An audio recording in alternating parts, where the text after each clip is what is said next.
फळाची अपेक्षा करू नकोस. मोठं गमतीच आहे बघ. फळाची अपेक्षा करू नको गीता सांगते. मग अर्जुनाला लढायला का लावला? हे देवाचं बोलणं असं असतं, दोन अर्थी बोलणं. फळाची अपेक्षा नको, बरोबर आहे ना? मग पांडवांचा पक्ष का घेतला? कौरवांचा घेऊन हरवायचं होतं ना. फळाची अपेक्षा देव नाही म्हणतो, पण त्याला सुद्धा फळाची अपेक्षा आहे, म्हणून जग निर्माण केलं. ते म्हणाल, बाबा महाराज तुम्ही विचित्रच बोलत असता. मुळात मीच विचित्र आहे. तुम्हाला कळून येईल की काय चित्र काय आणि विचित्र काय. माझं बोलणं कळलं का? काय फळाची अपेक्षा करू नको म्हणजे काय? का रथ चालवायला बसलास? कशा करता रथ चालवायला बसलास? कशा करता लढायला लावलंस? समोर उभा राहिल्यानंतर अर्जुनाने रथाखाली उडी टाकली होती. मला काही नको आहे, गीता सांगायच्या अगोदर त्याची तयारी झाली होती. पण फळाची अपेक्षा नको म्हणून अर्जुना देवोनी समाधी स्वयेची घातला महायुद्धी.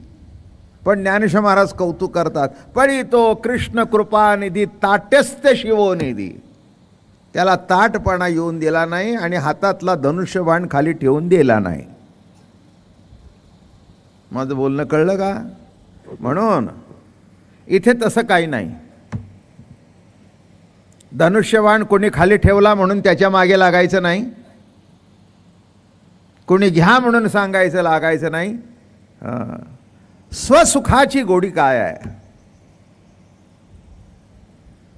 नाही का? प्रभूच प्रिय रूपाने कशी आपली प्रतिती घेत असतो का?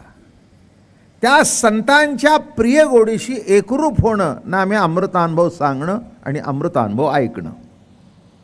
याच्यापेक्षा दुसरं काही नाही. सगळे काही सखे नसतात. जवळचे जरी वाटले तरी आपल्या वाईटात सुद्धा आनंद भोगणारे असतात. माझं बोलणं कळलं का? कशात आनंद भोगतात? आपल्या वाईटात सुद्धा. एखादे वाईट घडलं तर त्याच्यामध्ये सुद्धा आनंद भोगत असतात. ही जीवनाची मोठी गंमत आहे. आणि म्हणून महाराज म्हणाले सखे. कोण सखे? तर संत हे खऱ्या अर्थाने सखे आहेत. आणि म्हणून महाराज म्हणाले फेडोनी स्वसखा श्री गुरुवंदिला. असा जो माझा सद्गुरुनाथ सखा, त्या माझ्या सख्याला वंदन केलं नाही का? मित्र ग्रगड भेटतात, जीवलक फार थोडे भेटतात, पण सखे एखादाच भेटतो नाही का? कृपाळ उदार माझा ज्ञानेश्वर, तया नमस्कार वारंवार. खऱ्या अर्थाने सखा. न पाहे याती कुळाचा विचार, भक्त करुणा करत ज्ञानाबाई. असा सखा. पांडुरंग सखा, सद्गुरुनाथ सखा. बरं का? ज्ञानेश्वर महाराज अर्जुनाचं वर्णन करताना फार मजेशीर करतात. आत्मनिवेदन तळीची जे पिटिका होय सख्याची, पार्थू अधिष्ठात्री तेथीची मातृका गा. सख्य भक्तीचा पार्थ हा अधिष्ठात्री देवता आहे. मोठा आनंद, मोठं कौतुक नाही का? हो. म्हणून लाज वाटली नाही त्याचा रथ चालवताना. अर्जुनाचा रथ चालवताना अर्जुनाची घोडी धुतली अनंते, त्याची घोडी सुद्धा धुतली. काय लाज वाटली नाही? काय आपल्या सख्याचं काम करत असताना कधी लाज वाटत नाही, कारण ते काम वाटतच नाही. त्या कृतीतून सुद्धा प्रेमाचा साक्षात्कार होत असतो. काल शाळेतून मळून आलेले कपडे, सबंध माती लागलेली, धुवायला घेतले. काय करावं कार्ट्याला?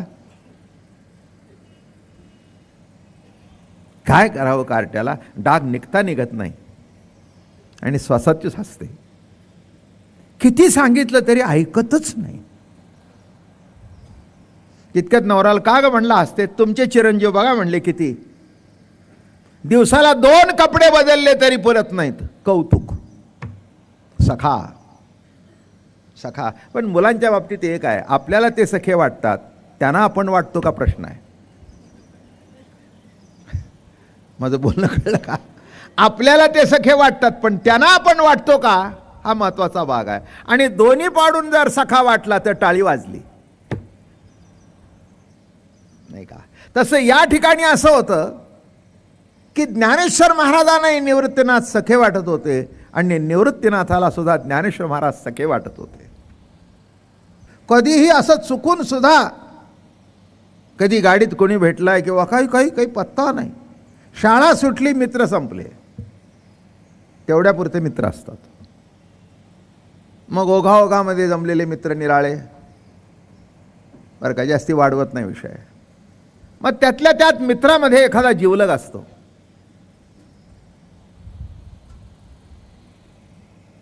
त्यातल्या त्यात मित्रामध्ये कोण असतो, एखादा जिवलग असतो. त्या जिवलगाचा उपयोग असा असतो की आपलं सुखदुःख त्याच्याजवळ सांगता येतं. काय, एक लक्षात ठेवा, माणसाला कुठेतरी आपलं मन उघडं करायला जागा लागते, हे तुम्ही पक्क लक्षात ठेवा. काय, मग कदाचित बायको सखा असेल, नवरा सखा असेल, मित्र सखा असेल, मेवणा सखा असेल, भाऊ सखा असेल, बहीण सखा असेल, कोण सखा असेल हे सांगता येत, पण त्याच्याजवळ सांगितल्याशिवाय, मन हलकं केल्याशिवाय बरं वाटत नाही. काय, वामनराव आले ऑफिसला, गोविंदरावांनी बघितलं, का हा चेहरा अगदी उतरलेला दिसतोय. काय नाही, बोलणारच होतं मला. काय तुम्हाला सांगू, सध्या सोयऱ्यांनी त्रास दिलाय. नोकरी लागली चांगली, पगार वाढला, तेव्हापासून प्रत्येकजण मागायला येतं. आज आमच्याकडचा आला की उद्या तिच्याकडचा आला. आता कुणाला बोलावं आणि कुणाला सांगावं. माझं बोलणं कळलं का? हां. किंवा आज वा काय सांगू तुला, आज बायकोचं माझं खडाजंगीचं भांडण झालं. आता हे गावात सांगण्यासारख्या गोष्टी नसतात किंवा कपाळावर पाटी लावून जायची नसते. पण असा कोणतरी एक मित्र असतो की आज भांडण झालं रे, हां, तरीच म्हटलं आज डबा दिसत नाही, तरीच म्हटलं आज खातात काय डबा दिसत नाही. तिला सांगितलं आजपासून डबा बिबा काही करायचं नाही, माझं मी बघून घेईन. काय हे आता हे काय संबंध ऑफिसवर सांगायचं का, आज मी बायकोबरोबर भांडलो, बायकोबरोबर भांडलो. तोही सांगत असतो, अरे तुझं तसं झालं, माझं काल झालं होतं, फक्त मी बोललो नाही. काय ते म्हणले तुझं, त्याचं तिसरंच होतं. मुलगा इतका विचित्र वागतो म्हणला, अंगावरून गेला तरी बघत नाही. जिवलग, कळलं का तुम्हाला? हां, म्हणून असा जिवलग सुद्धा असावा की ज्याच्याजवळ आपल्याला सुखदुःखाच्या गोष्टी सांगता येतात. आणि सखा हा सगळं श्रेष्ठ आहे. त्याला काही सांगावं लागत नाही, नुसतं चेहऱ्याकडे बघितलं की कळतं की इथे काहीतरी बिघडलंय. तो सखा. तुका म्हणे सखे हरीचे ते दास, अहो सखे साजणी ज्ञानाबाई ओ हरणी. नाही का, सद्गुरुनाथ हे सखे आहेत, संत हे सखे आहेत. आपल्या अंतःकरणातली व्यथा त्यांना बरोबर कळत असते आणि कुणी काही सांगावं लागत नाही, न सांगता कळतं. इतका सखा, इतका सखा, इतका सखा. आई वडील गेले, बरं का, आई गेली, वडील गेले, त्यांच्या मागोमाग आई गेली. मातृत्व आणि पितृत्व एक रूपतेने भेटलं तो सखा. मी नेहमी सांगत असतो किती अवघड दिवस तो. निवृत्तीनाथ निघून गेले, आपलं विठ्ठलपंत निघून गेले. त्यांच्या मागोमाग काही दिवसांनी रुक्मिणी माता निघून गेली. डिटेलमध्ये गोष्ट सांगत नाही, ऐकली आहे आणि ऐकायची असेल ती इवले स्वरूप कॅसेट ऐका. ती पहिली कॅसेट माझी निघाली. झोपलेल्या बाळांना निरोप घेताना अतिशय दुःख झालं. फक्त निवृत्तीनाथांना उठवलं. निवृत्ती राजा ते म्हणे, आई एवढ्या रात्रीचं मला उठवलंस? म्हणे, बाळा चौघात मोठा तूच आहेस. माझे मालक गेले. धर्माने उगवलेला सूड होता तो, नाही का? काही कारण नाही, काही कारण नाही, नाही का? गुरु आज्ञेने संन्यास टाकला आणि ग्रस्त आश्रमात आले, आणि आले म्हणून आज प्रवचन चालू आहेत. कळलं का? आले म्हणून लाखो लोकांचा उद्धार झाला. आज वारकरी संप्रदायाच्या परंपरेमध्ये 20-25 हजार कीर्तनकार, निरूपणकार तयार झाले. हे संन्यास टाकून पुन्हा ग्रस्ताश्रमात आले, ही त्याची फलश्रुती आहे, सद्गुरुनाथाचा आशीर्वाद आहे. म्हणून या संप्रदायाला सद्गुरूचा आशीर्वाद प्राप्त झाला, त्याच्या आज्ञेने घडलं. बरोबर आहे ना? काय असतं, मुलं किती जरी असली तरी शेवटी पती पत्नीमधलं सख्य हे अतूट असायला पाहिजे. असतं असं म्हटलं नाही मी, असायला पाहिजे असं म्हटलं. दोघांनाही असं वाटलं पाहिजे की एकाशिवाय एक असू नये. हा सुद्धा अमृतानुभव आहे, नाही का? जीवशिवाचं ऐक्य कळणं, सद्गुरु शिष्याचं ऐक्य कळणं, आणि पती पत्नीतलं संसारातलं ऐक्य, हा सुद्धा अमृत अनुभव आहे. आणि मग तिथला जो अनुभव आहे तो अलौकिक आहे. पाप पुण्याच्या पलीकडे याचा परमार्थ आहे हा. पाप धुण्याकरता सुद्धा नाही. ते हरिद्वारला जा,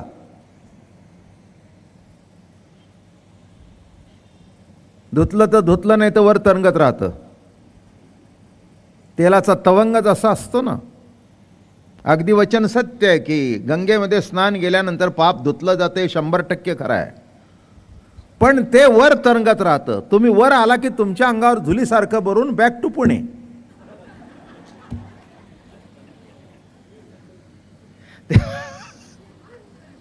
तेलाचा तवंग कसा असतो, वर तरंगत राखतो ना. सध्या बघा काय झाले त्या तवंगाने.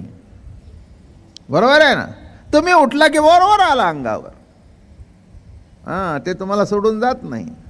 म्हणून माणसं पाप धुण्याकरता जातात. तसं इथे पाप बीप काही धुवायचं नाही, आपल्याला काही करायचं नाही. श्रीहरीच्या स्वगोडीशी एकरूप होणं नामे अमृतानुभव. आणि म्हणून महाराज काल सुटता सुटता प्रवचन इथे आलं, सखा शब्द वापरला गुरुला. तू कोण आहेस? माझा सखा आहेस. सद्गुरुनाथ हे सखे आहेत, नाही का? आणि म्हणून त्याच्यातून कालचं थोडंसं निरूपणाचा भाग चालू होता. मित्र कोण, जिवलक कोण, नाही का? मी पंढरीला व्याख्या करत असतो बरं का. यात्रेकरी कोण, जत्रेकरी कोण, वारकरी कोण, नाही का? यात्रा करायला येतात ते पाप बीप धुवायला येतात. जत्रेकरी कोण, बोकड कापायला येतात. प्रत्येक गावाला जत्रा भरलेली असते. आमच्याकडे आता जत्रा भरली काय नाही महाराज, 1000-2000 कापलं जातात. बरं ठीक आहे, चांगलं आहे. जत्रा, यात्रा आणि वारी. वारी म्हणजे सख्याचं सगुण दर्शन. बस, सख्याला भेटणं. तो आम्हाला भेटण्याकरता निर्गुण निराकार होता, तो सगुण साकार झाला. आपली स्वगोडी भोगणे असतो, म्हणून त्याला भेटणं, त्या आनंद भोगणं. देव भेटण्याकरता वारी नाही, देवाला बरोबर घेऊनच देवाची वारी आहे. माझं बोलणं कळलं? मुलाला कडेवर घेऊनच मुलाच्या शाळेत जाणे. दृष्टांत कळला का? काय म्हटलं? मुलाला कडेवर घेऊन मुलाच्या शाळेत. तसं या ठिकाणी मोठं कौतुक आहे अमृतानुभवाचं. आणि शब्द वापरला, किंबहुना या भाका द्वैताची जेथे उपयोगा, फेडोनी स्वसखा श्री गुरु वंदिला. माझे श्री गुरु कोण आहेत? सखा आहे, सखा. आणि म्हणून सख्याची व्याख्या करताना काल मित्र सांगता सांगता आपण प्रवचन आटपलं. ज्याच्याबरोबर सिनेमा बघावासा वाटतो, त्याच्याबरोबर भजी खावीशी वाटतात, बरं का, कुठच्या तरी गार्डनच्या कट्ट्यावर बसून गप्पा माराविषयी वाटतात, टिंगलटवाळी कराविषयी वाटते.